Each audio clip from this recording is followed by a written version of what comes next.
So we are starting a new series today. I'm very excited, and it is called Fame Fables. So the point of Fame Fables is to talk about either a celebrity's rise or fall or decline in their fame. And I decided to start with the celebrity that I'm most obsessed with, and that is Taylor Swift. So we are going to go through the very beginning of Taylor's career. Quick disclaimer. I did all the research and stuff myself. Obviously, there could be misinformation in here like that, so I am going to put a disclaimer out that I'm not saying that everything in here is super accurate and stuff like that. So if there is anything that is wrong, please forgive me. I just did the best that I could with the research that I did. So here we go for the rise of Taylor Swift.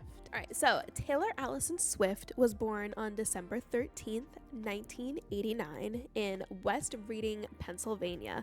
Her parents are Scott Swift and Andrea Swift, and Taylor also has a younger brother named Austin. Taylor's grandmother was Marjorie Finley, who was an American opera singer. And she is the person that inspired Taylor to have a career in music. Taylor spent a lot of her summer vacations in her summer home in Stone Harbor, New Jersey. While she was there, she would perform acoustic songs at local coffee shops, and she would regularly travel to New York for acting and singing lessons. When Taylor was 11, she started traveling to Nashville, Tennessee with her mom to visit record labels and show off demo tapes of her singing karaoke covers. Labels would often reject her, so from there, she decided that she was going to focus a lot more on songwriting. At the age of 12, Taylor decided that she was going to learn how to play guitar. In 2003, she started working with a talent manager named Dan Dytro. I think that's how you say it. With his help, she started modeling for Abercrombie and Finch. That's where these lovely photos are from, or at least the one in the middle. By the time she was 14, Taylor and her family decided to relocate and move to Hendersonville, Tennessee, getting a record deal. So this is very important to Taylor's story. So in 2005, Taylor caught the eye of Scott Bruschetta. At this time, Scott was getting ready to prepare and open up his own record label called Big Machine Records. Taylor ended up being the first artist that they signed. In June 2006, Taylor released her first single, Tim McGraw. And in October, Taylor's first album titled Taylor Swift was released. The album peaked at number 5 on the US Billboard 200, on which it spent 157 weeks. Which was the longest stay on the chart by any release in the US in the 2000s decade. She also became the first female country music artist to write and co-write every track on a US Platinum certified debut album. Following the release of the album and Tim McGraw, Taylor released 4 more singles from her debut album throughout 2007 and 2008. Those songs were Teardrops on My Guitar, Our Song, Picture to Burn, and Should Have Said No. Our Song made Taylor become the youngest person to write and sing Hot Country Song's #1 single. Teardrops on My Guitar became her first breakthrough single to hit mainstream radio and the charts. For the rest of 2006 and 2007, Taylor went on to promote her debut album, and she was an opening act for many iconic country artists, including George Strait, Brad Paisley, Tim McGraw, and Faith Hill. November 2008, Taylor released her second album, Fearless. Fearless spent 11 weeks at #1 on the Billboard 200 chart, making the album the longest-running #1 female country album. The lead single for the album was Love Story, and it was her first #1 hit in Australia. And it was also the first country song to top the Billboard pop song chart. You Belong With Me was her third single from the album, and that song topped the Billboards in all genre radio song charts.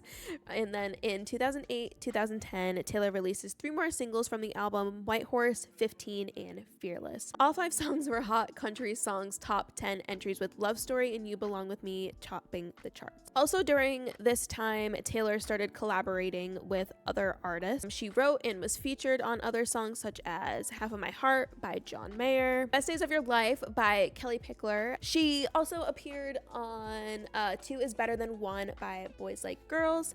And she also wrote You'll Always Find Your Way Back Home from the Hannah Montana soundtrack. And she sang and wrote the song Crazier in the film and was also featured on the soundtrack and in the movie. April 2009, Taylor started her first tour. The tour covered 118 dates, and she toured all throughout North America, England, Australia, and Japan. Kelly Pickler, Gloriana, and Justin Bieber, believe it or not, were her opening acts for the tour. Billboard reported that the tour sold out every show within minutes of the tickets going on sale. She also became the first female musician to headline and sell out Gillette Stadium. The highest grossing show of the tour was the Gillette Stadium show, and it brought in $3.7 million in ticket sales. It was estimated that the tour drew in about 1.2 million people in total and grossed about $66.5 million. The concert was also recorded and released as a concert series called Journey to Fearless, which aired on The Hub, and in October 2010, it was later released on DVD, and I'm pretty sure I have that DVD. I hate that I even have to talk about this, but it's so important for later on in Taylor's career. We got to talk about award season 2009, 2010, especially the MTV VMAs in 2009. This is the award show where Kanye so rudely interrupted Taylor on stage during her acceptance speech for Best Female Video for You Belong With Me. Kanye thought that Beyonce should have won the award and decided to be a f***ing and steal the spotlight from Taylor for whatever reason. This incident, and to this day, has sparked major controversy and became major news headlines. Like, people could not believe that somebody would do this. But later on in the evening, Beyonce won a VMA for Video of the Year, and during her acceptance speech, she just decided to invite Taylor back up on stage and let her finish her speech from before. Continuing with our award season for the Fearless era, at the 52nd Grammy Awards, Fearless won Album of the Year. It also won Best Country Album, and White Horse won Best Country Song and Best Female Country Performance. She also won 5 AMAs, including Artist of the Year and Favorite Country Album, and also won 2 CMAs for Album of the Year and Entertainer of the Year, making her the youngest person to ever win the award at that point in time. Now we move on to the Speak Now era, one of my favorite eras. This album holds a very special place in my heart. Speak Now, it's just one of my favorites. I think it has some of my favorite songs ever by Taylor. So she released Speak Now in 2010, and this album was written all by Taylor. Taylor writes all of her music, but she wrote this song all by herself. She had no co-writers on this album, and she was only 19 years old. The album debuted at #1 on the Billboard 200 and had over 1 million US copies sold in its first week and became the fastest selling album by a female artist.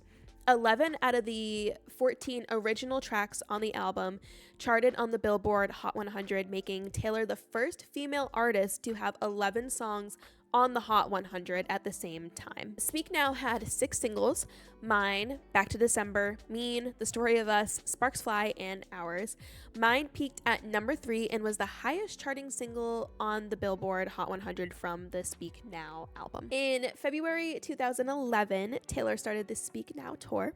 The tour had 110 shows across North America, Asia, Europe, and Australia. The tour was the 4th highest grossing tour and highest grossing tour by a female artist in 2011. It was estimated that the tour earned over $123.7 million with over 1 million concert goers. At the 2011 American Music Awards, Taylor won her, she did not win her first, but she did win Artist of the Year and Favorite Country Album for Speak Now. At the CMA Awards, Taylor won Entertainer of the Year, and at the 54th Grammy Awards, she won Best Country Song and Best Country Solo Performance for Mean. She also performed Mean at the award show, which was iconic. She was also named Songwriter and Artist of the Year by the Nashville Songwriters Association and Woman of the Year by Billboard. October 2012, Taylor releases her 4th album, Red. This album is where Taylor starts to shift from country to pop. It's more like country pop vibes. There's still country songs in there. She didn't make the full shift, but this is where she kind of starts to experiment with different genres in her music. The album debuted at #1 on the Billboard 200 charts with 1.21 million sales in her first week. And the album went #1 in the UK. During this era, Taylor also wrote songs for the Hunger Games soundtrack. She wrote Safe and Sound and Eyes Open.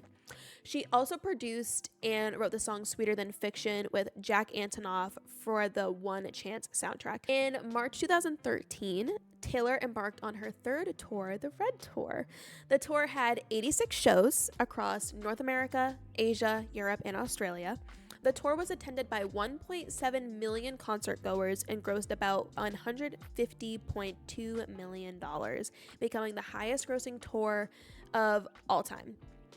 Highest grossing country tour of all time. Some of the supporting acts on the tour were Ed Sheeran, Austin Mahone, Florida Georgia Line, Brett Eldridge, and the Vamps. The Red Album and the single Begin Again was nominated for 3 Grammys at the 56th Grammy Awards, but unfortunately she did not take any awards home for the Red Album, which is honestly a crime.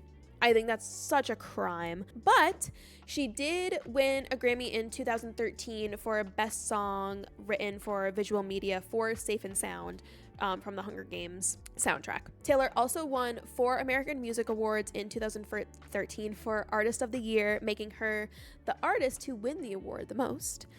She also won Favorite Female Pop/Rock Album and Country Album at the show and Female Country Artist. At the CMA Association Awards, Taylor was honored with the Pinnacle Award, making her the second recipient in history. 1989 era. In March 2014, Taylor started living in New York, and that is what inspired her to write the 1989 album that would be released in October 2014. This is the album where she did the full shift into pop music. The album went #1 on the Billboard 200 with 1.28 million copies sold, and it stayed on top for 11 weeks. Her singles Shake It Off, Blank Space, and Bad Blood reached #1 in Australia, Canada, and the US, with the first 2 singles making Taylor the first woman to replace herself at the Hot 100 #1 spot. Other singles released during this album were Style, Wildest Dreams, Out of the Woods, and New Romantics. May 2015, Taylor kicks off her 5th tour, the 1989 tour. The tour consisted of 85 shows across North America, Europe, Asia, and Australia. The supporting acts for this tour include James Bay, Haim, Vance Joy, and Shawn Mendes. The tour had over 2.28 million concert goers and grossed over $250.7 million, making it the highest grossing tour of 2015. In December 2015, the 1989 tour concert movie was released. I don't know where it was released. I'm pretty sure it was on DVD at some point. At the 2014 American Music Awards, Taylor was awarded the inaugural Dick Clark Award for Excellence. Also at that award show, the Bad Blood music video won Video of the Year and Best Collaboration that was at the 2015 VMAs, not the AMAs. At the 56th Grammy Awards, Bad Blood won for Best Music Video, and 1989 won for Best Pop Vocal Album and Album of the Year, making Taylor the first female artist to win Album of the Year twice. 2015 and 2017, or through 2017, were pretty quiet years for Taylor. From 2015 to 2016, Taylor started dating Calvin Harris, and I only say that because she co-wrote This Is What You Came For with him. And she's actually, if you listen really closely, you can hear her in the background vocals of that song. Also during this time, she also recorded the song I Don't Want to Live Forever with Zayn for the 50 Shades Darker soundtrack, and her song Better Man, which was originally written for the Red album, but Taylor decided to scrap it, was given to Little Big Town. The song won Song of the Year at the Country Music Awards and won a Grammy for Best Country Duo Best Country Duo / Group Performance. Also in 2016, this is when she started dating Joe Alwyn. Also during this time, this is when Kanye and Kim drama really starts to ramp up. Stuff seemed to be settled, but then Kanye releases his song called Famous. In the song, there is a line about Taylor that says, I feel like Taylor and I might still have sex. Why? I made that famous. There was a lot of controversy around this song, and Taylor's reps made a statement claiming that Taylor declined and cautioned Kanye about releasing the song because it had such a strong misogynistic message. Taylor was also never made aware of the actual lyrics, I made that famous. Taylor saying this through her reps led to Kim Kardashian posting the footage of the famous phone call between Taylor and Kanye that showed Taylor approving the line. This led to a huge Taylor hate train. There was like cancel culture was hot for Taylor at this time, but it was later revealed that Kim did edit the footage that was posted. That this came out in like 2020. Kanye did read her the line, but did not include, or he did not say that I made that famous. And that is what really pissed off Taylor. Kim edited the footage the way that she wanted it to come out and made Taylor look like the bad guy in the situation. It just seems like they were trying to get Taylor, in my opinion. They tried to make her look bad. They tried to make it a gotcha moment, and it worked. It worked in their favor.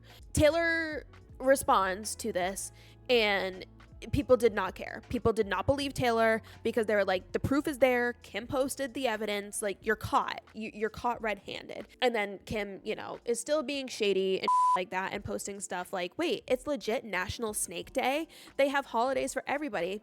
I mean, everything these days with a bunch of snakes. And this led people commenting snake emojis in Taylor's Instagram post, tweeting her snake emojis. It was awful. It was hard for Taylor in this moment. Later on, she talks about this situation, and when it was proven that she was actually right and the footage was edited and stuff like that and everything she said was true, but Taylor's mental health declined during this time because everybody in the world literally hated her. And this caused Taylor to have major trust issues with people. And she stated in an interview once that she moved away to a foreign country. She didn't leave a rental house for a year, and she was afraid to get on phone calls. And I don't blame her. Awful, awful. But this all leads to my favorite era of Taylor to this day. The Reputation era. In 2017, in August, Taylor started blacking out all of her social media. And then she started posting cryptic videos of like screen glitches and snakes and stuff. And people were like, what the is going on? A few days after she does that, Taylor releases her new single, Look What You Made Me Do. The song is in reference to all of the Kim and Kanye drama and all the backlash that she got from the controversy. If you watch this music video, which premiered at the 2017 VMAs, which I think is iconic because that is where all of this started with Kim and Kanye, you see lots of references to Kim and Kanye and that and just other scandalous things that she's been a part of. So after the single is released, Taylor does more talking about this new album that is coming out, and it came out in November 2017. This is Taylor's final album under Big Machine Record. That is important for our story, so make a mental note of that. Reputation became Taylor's fourth consecutive album to sell over 1 million copies in its first week of being released, and spent 4 weeks on top of the Billboard 200 and was certified triple platinum. May 2018, Taylor embarked on the Reputation Stadium tour. It was my first ever Taylor Swift tour. The tour had 53 shows across North America, Asia, Australia, and Europe. The tour supporting acts were Camila Cabello and Charlie XCX. They were at my show. And then Broods was also a part of the tour. I think they might have been for the international date. The tour was attended by 2.88 million people. One of them was me. And it grossed over $347.7 million and became the highest grossing US and North America tour upon completion. In December 2018, the Reputation Stadium tour was released on Netflix, and it is unfortunately not on the platform anymore. 2017 and 2018 award season. So this award season was honestly, I'm not gonna lie, not the most successful for Taylor. So she did win 4 American Music Awards for Artist of the Year, Favorite Pop Rock Female Artist, Favorite Pop Rock Album, and Tour of the Year. So that's huge right there. She also won 2 Billboard Music Awards for Top Female Artist and Top Selling Album. So it is pretty, I shouldn't say it wasn't successful, but the only Grammy nomination that Reputation got was Best Pop Vocal Album, and it lost. This shocks me to my core that Reputation did not get more Grammy nominations. I'm not gonna lie. I don't understand how Reputation didn't get nominated for anything else other than Pop Vocal Album, and I can't believe it didn't win. I forget what won, but I truly think Reputation deserved more. Now we move on to Taylor losing her masters. This happened in 2018. So it all started when Taylor decided to part ways with Big Machine Records, and she signed a new deal with Universal's Republic Records. She was always under the impression that she was going to get her masters when her contract was up. She was always told this. She was fully prepared to buy them or do whatever she needed to do to get her masters, because she's always wanted to own her music. She's always wanted to own her art. June of 2019, it was announced that Big Machine Records was acquired by Scooter Braun, who is a music executive who has worked with Kanye and has worked with Justin Bieber, many other artists like Ariana Grande and Demi Lovato, but specifically Kanye and Justin Bieber, 2 people that Taylor very much despises. So this was a huge shock. In a Tumblr post published on the same day as the acquisition, Taylor wrote, "All I could think about was the incessant manipulative bullying I've received at his hands for years. Especially my musical legacy is about to lie in the hands of someone who tried to dismantle it. This is my worst case scenario." Taylor started to try and have negotiations, and this was also done in secret. Like, Taylor was not discussed in this at all about this. Like, she had no clue that this was going to happen. So she was totally blindsided by Scott. Taylor tried to start negotiations with Scooter to buy back her masters, but she was unsuccessful. During that time, when she was trying to earn them back, her masters were sold again to a private equity group called Shamrock Holdings. And a part of that deal, Scooter would still continue to profit from future sales off of Taylor's back catalog. Taylor claimed, again, that she has always wanted to own her masters and was under the impression that she would be able to obtain them after leaving Big Machine Record. Taylor claims that she was given the opportunity to sign back with Big Machine and earn 1 album back for every new album she turned in. So make a new album, you get an album. But she didn't want to do that. She just wanted to buy them. And I don't think that's fair. That's like, it's not blackmail or manipulation. Like, it's really not. But like, that's just like how it feels. Like, it's like, we're gonna hold you hostage with us for longer so you can get back what you want. You can get back your work that you created. Taylor said that she walked away because she knew once she signed that contract, Scott Bruschetta would sell the label. She knew that the label was probably going to be sold. In 2019, Taylor was honored with the Artist of the Decade Award at the American Music Awards and was set to perform a medley of her greatest hits at the show. But in this statement right here, Taylor says that Scooter and Scott tried to stop her from doing that. And I'll read her statement here. She said, "Guys, it has been announced recently that the American Music Awards will be honoring me with the Artist of the Decade Award at this year's ceremony. I've been planning to perform a medley of my hits through the decades on the show. Scott Bruschetta and Scooter Braun have now said that I am not allowed to perform my old songs on television because they claim that that would be re-recording my music before I'm allowed to next year. Additionally, and this isn't the way I planned on telling you this news, Netflix has created a documentary about my life for the past few years. Scott and Scooter have declined to use my older music or performance footage for this project, even though there is no mention of either them or Big Machine Records anywhere in the film. Scott Bruschetta told my team that they'll allow me to use my music only if I do these things. If I agree to not re-record copycat versions of my songs next year, which is something I am both legally allowed to do and look forward to, and was also told and then she like goes on and whatever in these stories. But yeah, they tried to block her from doing that. That's insane. But she said, no, this. And then because she made this statement, they were like, oh, we're sorry, like tail between their legs. And she didn't end up doing the performance. But now we can move on to the Lover era. So in August 2019, Taylor releases her 7th album called Lover. And this is her first album with Republic Records. So this is her first album that she actually owns. Lover was Taylor's 6th consecutive album to top the Billboard 200. And it was the best-selling album of 2019. Me, You Need to Calm Down, Lover, and The Man were all released as singles for the album. The first 3 singles reached the top 10 in the Billboard Hot 100. In 2023, Taylor also released Cruel Summer from the album as a single, and that also topped the Billboard Hot 100, as it should. We need a Cruel Summer music video. During the 2019 award season, Taylor won 6 American Music Awards in 2019. She also received 3 Grammy nominations for Lover, but she did not win any Grammys for Lover, unfortunately. Now, there was no tour for Lover.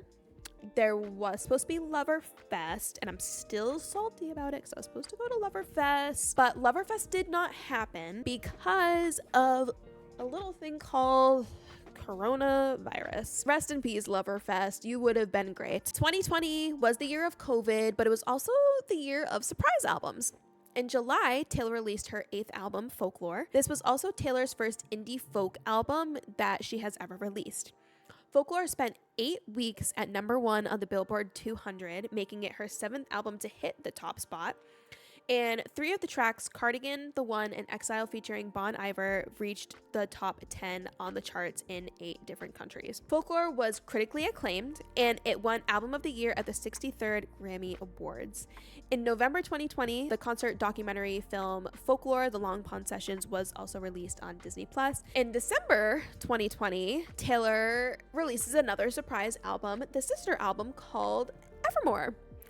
Evermore was Taylor's 8th consecutive album to debut at #1 on the Billboard 200. The tracks Willow, No Body, No Crime, and Coney Island featuring Bon Iver. No, that is not with Bon Iver. That is with The National. But all of those songs impacted pop, country, and alternative radio stations. Willow became Taylor's 7th Billboard Hot 100 song and her 2nd in 2020 after Cardigan, making her the first ever artist to simultaneously debut atop both Billboard 200 and Hot 100 charts 2 times.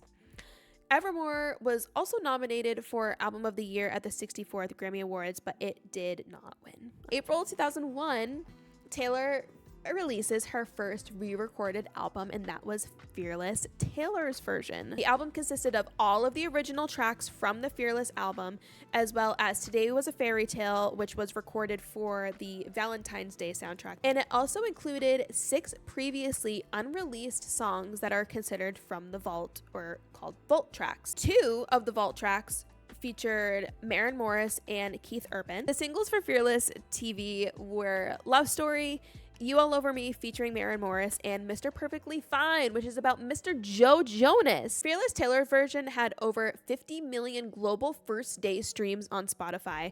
It was also Taylor's 9th consecutive album to hit #1 on the Billboard 200. With Folklore and Evermore in Fearless Taylor's version, she became the first female artist to have 3 #1 albums in less than a year. And then in November 2021, we get Red Taylor's version. Same with Fearless.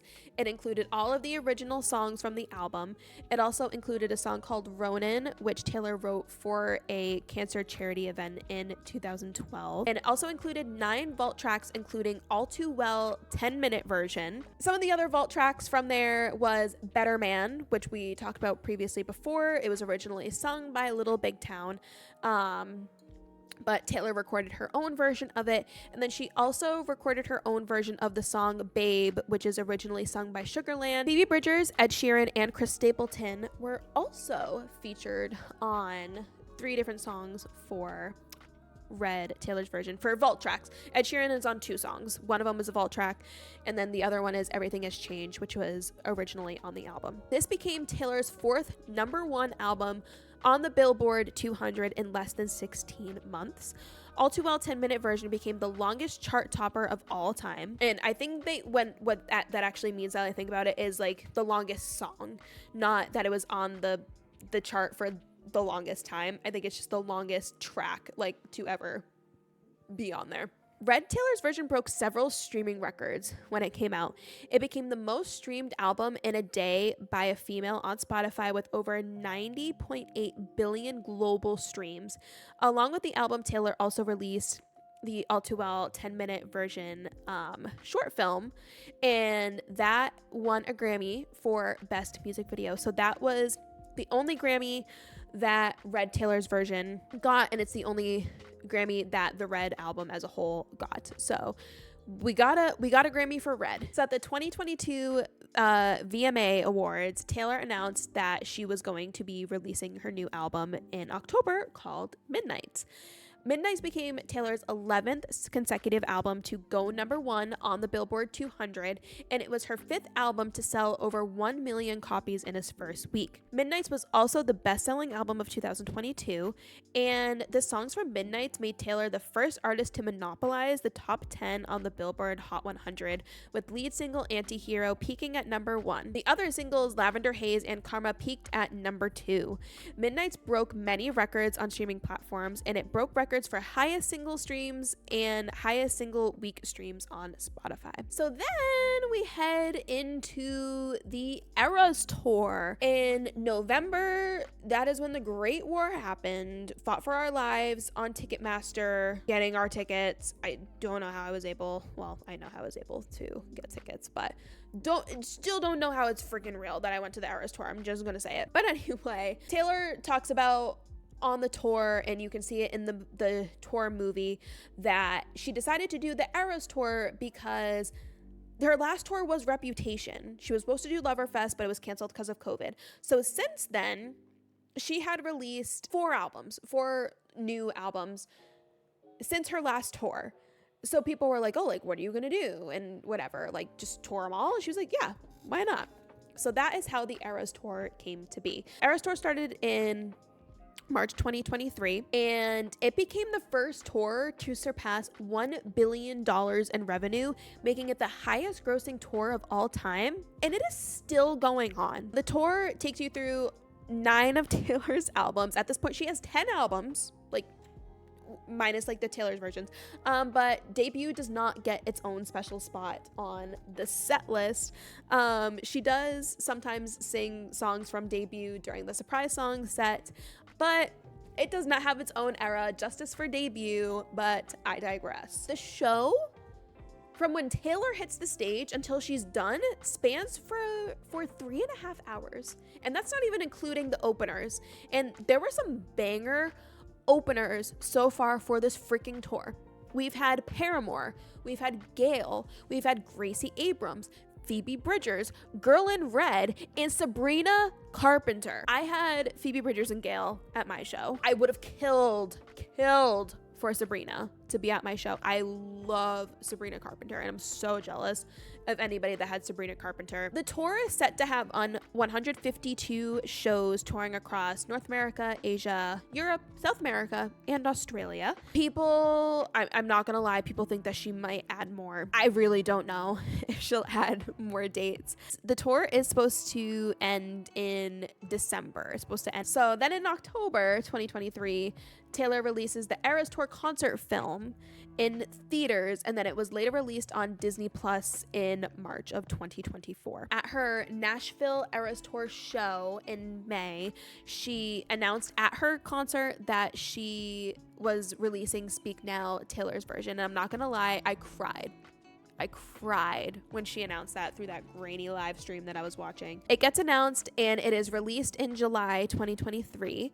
The album, like all the other Taylor's version albums, included all of the songs from the original album and the deluxe album, and also included 6 new vault tracks featuring Hayley Williams from Paramore and Fall Out Boy. Speak Now was Taylor's 12th consecutive album to go #1 on the Billboard 200, breaking Barbra Streisand's all-time record for most #1 albums by a female artist. All 22 tracks debuted on the Billboard Hot 100 with I Can See You, which is a vault track, being the highest song from the album to chart at number 5. Speak Now Taylor's version received over 126.3 million streams on its opening day on Spotify, breaking the records for most single day streams for any album in 2023 and for a country album ever. It also became the second most streamed album by a female artist in a single day, behind Midnights.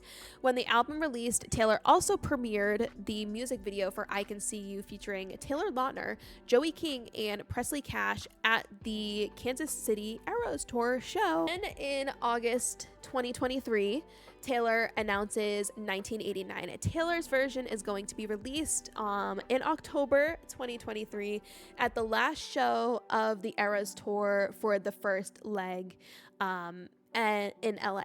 Includes all of the original songs from the first album and the deluxe album, and included 5 new vault tracks. 1989, Taylor's version became Taylor's 13th #1 album on the Billboard 200 and was the biggest sales week of her career to that point. Hold that, please. It was her 6th album to sell over 1 million copies in its first week, and 7 songs made it to the top 10 of the Billboard Hot 100, with vault tracks Is It Over Now, Now That We Don't Talk, and Slut occupying the top 3 spots. 1989, Taylor's version became the highest single stream album in a day globally for an album in 2023, with over 176 million streams. She also broke her own record for the most single day Spotify streams for an artist.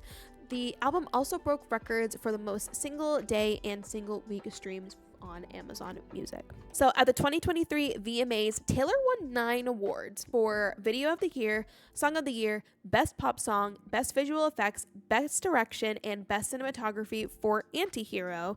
And then she also won Album of the Year for Midnights, Show of the Summer for the Eras Tour, and Artist of the Year. Eras Tour film was nominated for Cinematic and Box Office Achievement Award at the Golden Globes, but it did lose to Barbie. That is fine. Barbie totally deserved it, but Eras Tour did smash box office sales. It was insane. Then at the 66th Grammy Awards, Taylor won Best Pop Album and Album of the Year for Midnight. This was Taylor's 4th time winning Album of the Year, making her the most winning Album of the Year artist in Grammy history. She holds the most Album of the Year awards. During her Best Pop Album acceptance speech at the Grammys, Taylor threw us all for a freaking loop. Everybody thought she was going to be announcing Reputation, Taylor's version, and then she drops the bomb on us that she actually was releasing a new album called The Tortured Poets Department. Now that brings us to literally the present day. Literally 2 weeks ago, we have the Tortured Poets Department era. So 2 weeks ago, Taylor releases her 11th album called The Tortured Poets Department. The album features Post Malone on the song Fortnite and Florence and the Machine on the track Florida. And then, not only that, there were a bunch of little freaking 2 Easter eggs everywhere since she announced Tortured Poets. And at 2 a.m. on April 19th, she announces that the Tortured Poets Department is actually an expanded album. It's an expanded 2 albums with an additional 15 songs called The Tortured Poets Department, The Anthology, totaling to 31 brand new songs for us Swifties in one freaking night. The album was originally speculated, and again, I only talk about this because it is relevant and whatever, but it was originally speculated to be about her relationship with Joe Alwyn. They dated for 6 years. And the way that the album was marketed was supposed to be about Joe. Now, listening to it, not only are there songs about Joe on there, they're definitely Joe songs, but people are speculating that a lot of these songs are not just about Joe, but they're about Maddie Healy from the 1975. And the reason why they think this is because Taylor and Maddie had a short fling after her breakup with Joe. Also rumored that Maddie and Taylor were secretly dating for a short time in, I think it was 2014. Heavily rumored, and people still think this to this day that they dated. And the reason why he has a lot of songs on here is because people think that they dated, they broke up because of Maddie's public image and Taylor's image. Like, she's good girl, he's bad boy. And that's why it was such a secret. Then she went public with him, and she kind of talks about it in Daddy I Love Him, and people gave her so much shit for it because he's just not a good person. And she was kind of just like, you guys, like, I'm gonna make my own decisions, like this does not concern you. So there's a lot of speculation there. I truly don't know. I don't know, and I'm not gonna hop on that train. I could do a whole deep dive into dissecting albums and talking about who songs are about and stuff like that if I really wanted to, but I'm not doing that today because it really does not pertain to her success. But just wanted to kind of throw that out there because it is very relevant right now as to who the album's about and everything like that. But anyway, the album sold 2.6 million copies in its first week, and this is now Taylor's biggest sale week in her career. Tortured Poets also became Spotify's most streamed album in a week and in a day. The album also became the first album in Spotify history to reach over 300 million streams in a single day. And to this day, it has surpassed 1 billion streams. That is insane. It has been out for 2 weeks now, and it's surpassed 1 billion streams. That's insanity. And then its lead single, Fortnite, featuring Post Malone, became the most streamed song in a single day in Spotify history. So, again, smashing records, destroying the charts. So, we've reached the end. We're literally up to date with Taylor. So what's next? So Taylor is set to go back on tour for the Eras Tour. It is rumored that she is adding the Tortured Poets department to the set list. And this is why people have always thought that she's going to add more dates to the tour. Honestly, people think she was just going to add more anyway. But people now really think that she's going to add more because people really think she's adding Tortured Poets to the set list. I was not a believer in that, honestly, for the longest time until I saw the YouTube Shorts video that she posted that featured like behind the scenes clips of her rehearsing for tour again. And in some of the clips, there were props that were not seen before, choreography.